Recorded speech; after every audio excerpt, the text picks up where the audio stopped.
સ્થાનિક સ્વરાજ્યની ચૂંટણીમાં ઉમેદવારો જાહેર થતાની સાથે જ આમ આદમી પાર્ટીમાં ફરી એકવાર મોટો ભડકો જોવા મળ્યો। ભાવનગર આમ આદમી પાર્ટીના ઉપપ્રમુખ DN મારુએ રાજીનામું આપ્યું છે। ભાવનગરમાં આમ આદમી પાર્ટીમાંથી 100 જેટલા કાર્યકર્તાઓએ રાજીનામું આપતા ચર્ચાનો વિષય બન્યો છે। સ્થાનિક સ્વરાજ્યની ચૂંટણીમાં ટિકિટો ન મળતા આમ આદમી પાર્ટીમાંથી રાજીનામા આપી દીધા છે। આજે દલિત સમાજને તમે ચૂંટણી ટાણે કેમ ઇગ્નોર કરો છો? દલિત સમાજના 5000 થી 6000 મત ઉમરવાડા અને વડવા બ વિસ્તારની અંદર છે, છતાં પણ દલિત સમાજને કેમ ટિકિટ આપવામાં નથી આવતી? અમે જે પાયાના કાર્યકરો હતા આજ અમને મૂકી અને નવાણીને ટિકિટ આપી છે। આમ આદમી પાર્ટી જૂના માણસોને કોઈ દરકાર લેતો નથી, કોઈનો કદર નથી કરતો, અમારું માન સન્માન નથી રાખતું।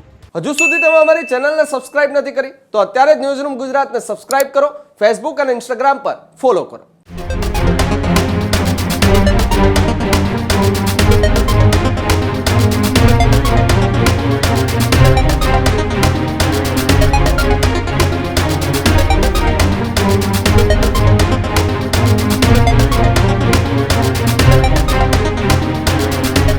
સ્થાનિક સ્વરાજ્યની ચૂંટણીમાં ઉમેદવારો જાહેર થતાની સાથે જ આમ આદમી પાર્ટીમાં ફરી એકવાર મોટો ભડકો જોવા મળ્યો।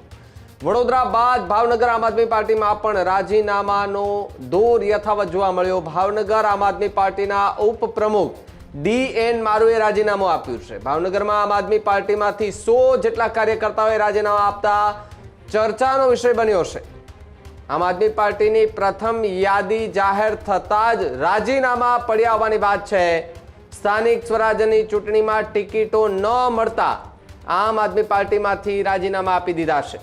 દલિત અનુસૂચિત જાતિથી આવું છું એટલે અવગણના થઈ છે તે પ્રકારની વાત DN મારુએ કરી। ભાવનગરમાં છેલ્લા 5 વર્ષથી મહેનત કરતા હતા।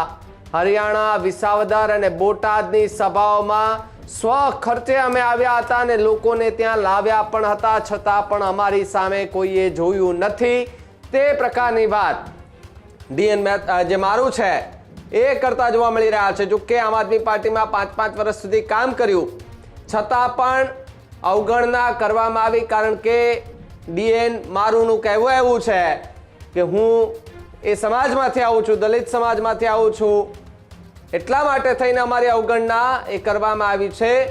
અનુસૂચિત જાતિથી આવું છું એટલે અવગણના કરવામાં આવી છે તે પ્રકારની વાત DN મારુએ કરી છે। વડોદરાની અંદર પણ જે રાજીનામા પડ્યા ત્યારબાદ હવે ભાવનગરમાંથી રાજીનામાનો દોર જે છે તે હવે શરૂ થઈ ચૂક્યો છે।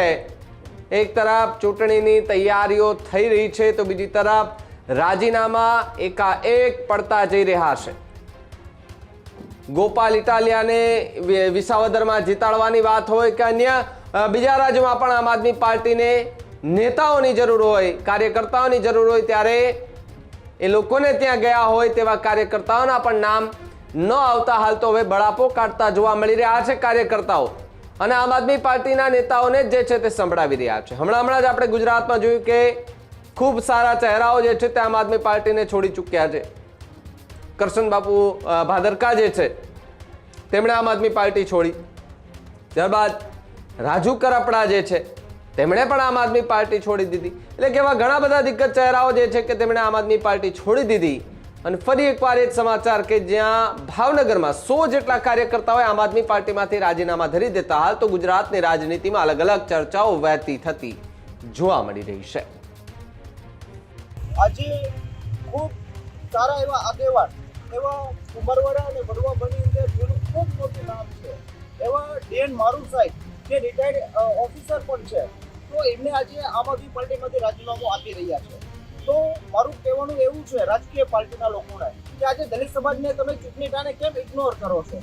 દલિત સમાજના 5000 થી 6000 મત ઉમરવાડા અને વડવા બ વિસ્તારની અંદર છે, છતાં પણ દલિત સમાજને કેમ ટિકિટ આપવામાં નથી આવતી? અમે દલિત સમાજ દ્વારા એક અપીલ પણ કરીએ છીએ, રાજકીય પાર્ટીને વિરોધ પણ કરીએ છીએ કે અમારી જેવા નવ યુવાનો અને દલિત સમાજના કાર્યકર્તાઓને તમે ટિકિટ આપો તો જ વડવા બનો ઉદ્ધાર થશે। બાકી આ સમયે 2026ની ઇલેક્શનની અંદર વડવા બની ટિકિટ આપવામાં ન આવી તો દલિત સમાજ દ્વારા તમામ પાર્ટીનો વિરોધ કરવામાં આવશે। જય હિન્દ, જય ભારત। આમ આદમી પાર્ટીથી નારાજ થઈ અને હું મારે રાજીનામું આપું છું। મારી સાથે નિવૃત્ત PSI સોઢા સાહેબ જૈનભાઈ, લાલજીભાઈ, દિનેશભાઈ ગોહિલ, ઘનાભાઈ પરમાર વગેરે અમે 50 થી 100 જણા આજે આમ આદમી પાર્ટીમાંથી અમે રાજીનામું દઈએ છીએ. કારણ કે અમે જે પાયાના કાર્યકરો હતા આજ અમને મૂકી અને નવાણીને ટિકિટ આપી છે, તો અમે આજે એનાથી ગુસ્સો થઈ આમ આદમી પાર્ટીમાંથી રાજીનામું દઈએ છીએ.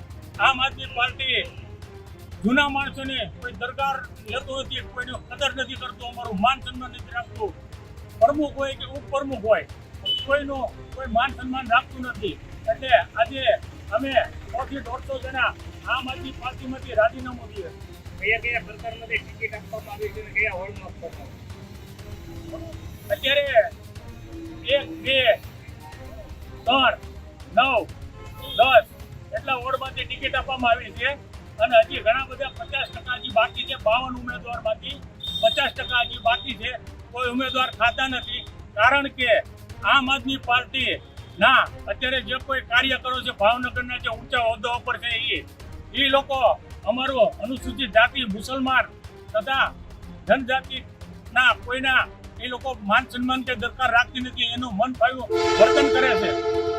તમારી સાથે ગેરઉપયોગ કોયો કર્યો? અમારી સાથે ગેરઉપયોગ રાજુભાઈ સોલંકી, પ્રમુખ ઘનશ્યામભાઈ પટેલ વગેરે આમ આદમી પાર્ટી અમદાવાદના પ્રદેશના મનોજ સોરઠિયા અને દિલ્હીના સહયોગી વગેરે અમારું કોઈ માન સન્માન રાખ્યું નહીં, અમને ટિકિટ આપી નહીં. એટલે અમે આમ આદમી પાર્ટીમાંથી રાજીનામું દઈએ છીએ. બીજા કોઈ ઓલા પાર્ટીમાં જોડાવાના છો? હવે અત્યારે તો અમે રાજીનામું આપીએ છીએ, પણ કઈ પાર્ટીમાં જોડાવી કે ન જોડાવી હજી અમે નક્કી કર્યું નથી. પણ અત્યારે અમે આમ આદમી પાર્ટીમાંથી રાજીનામું દઈએ છીએ. ત્યારે જ ન્યૂઝરૂમ ગુજરાતની યુટ્યુબ ચેનલને સબસ્ક્રાઇબ કરો અને ઇન્સ્ટાગ્રામ અને ફેસબુક પર ફોલો કરો. અપડેટ રહો, સત્યની સાથે રહો.